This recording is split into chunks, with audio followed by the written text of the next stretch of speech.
I'm Corbett Wall with DV Auction, here with your feeder flash for Wednesday, August the 29th, where we didn't have any breaking news on Tuesday. Had a lot of news to start the week out with the big Mexico deal, and which kind of just erased any of that bearishness that last week's cattle on feed report had, just mostly on the placement levels, but nothing earth-shattering on Tuesday. The board took back a portion of the big gains that it saw on Monday, but we kind of expect that, so it wasn't a big deal, but gives me an opportunity to harp on one of my big pet peeves and get up on the soapbox a little bit. And I just want to encourage all you cattle producers out there to support your local sale barn.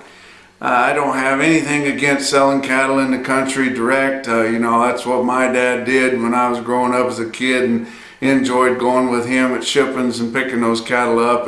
And he did some sale barn trading, but not a lot of order buying out of the sale barn. But I tell you what, the sale barns is what keeps this feeder cattle deal competitive and active and makes it where you can survive in the cattle business.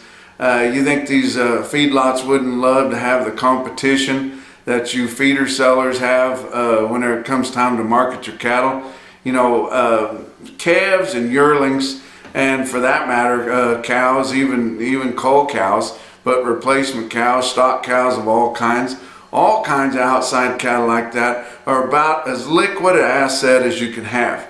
6 days a week you can turn those into cash, and it's pretty fast, and it's pretty competitive anywhere you go. Even to some of the little mom and pop sales on a Saturday, the market's pretty competitive because there's enough guys running around out there, you know, looking to make up a little money in between, and you need those guys.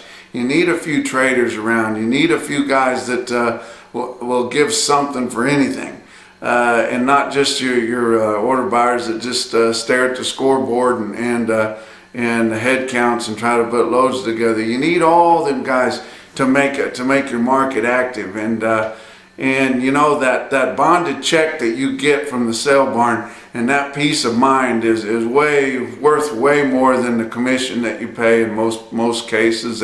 And the guys that are out in the country buying cattle, even if it's a big commercial feedlot, the place that they start their bids, or the place where they know what to give for cattle, and the place where those sellers know where to ask, all comes from the sale barn. So as long as you keep supporting your sale barns, we keep getting big strings of cattle into those markets, we're always going to have a good place to find out what your market is. You know, you always hear LMA talk about transparency and things, and that's what they mean by that. That's where you establish your markets in an auction setting with you know, cigarette smoke and cheeseburger grease and manure and dust and all the great things, the auctioneer speakers ringing your ears, and all that speed and confusion.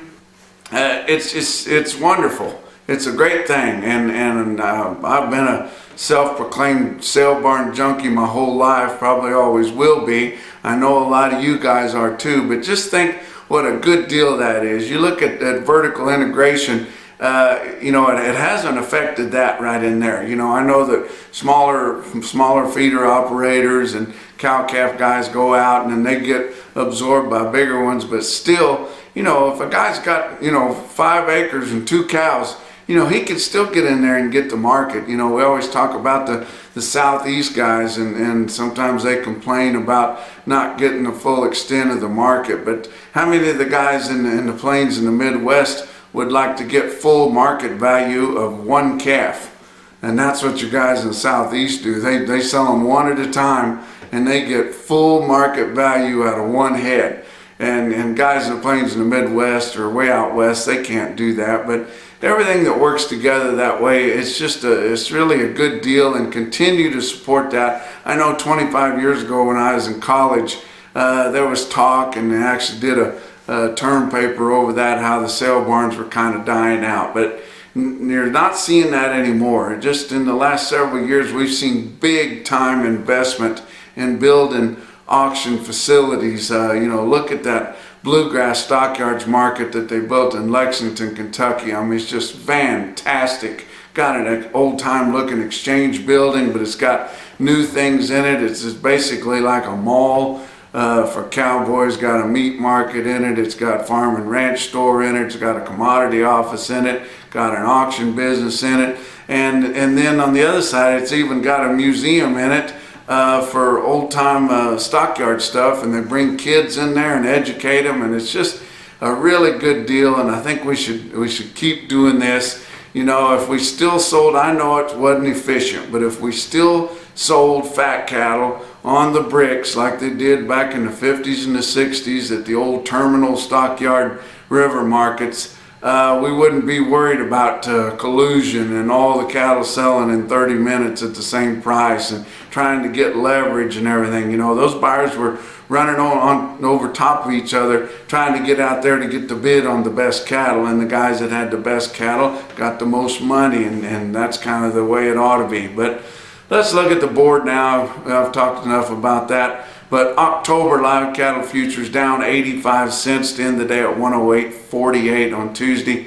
August spot live cattle down 40 cents at 107.80 and trying to get lined up with what that fat cattle trade is going to be. And we're not sure where we're going to be at yet this week, but it'll be somewhere in there from 108 to 110, I'm sure.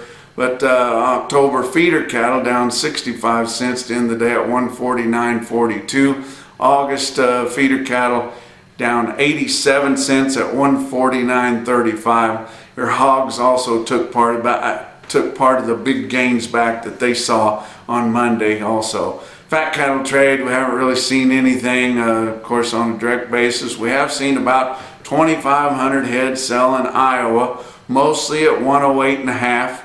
And that's not terrible. That's in the range of where they were selling cattle last week. And we just kind of hope we can get through this week of buying for a short kill week due to Labor Day. We hope we can get through this and hold at least steady money with the big gains we saw on Monday. It looked like we could if we don't give it all back in the next few days. Box beef cutout values have been lower. Choice cuts Tuesday afternoon, 212.53 down 110, and select cuts 204.41 down 44 cents.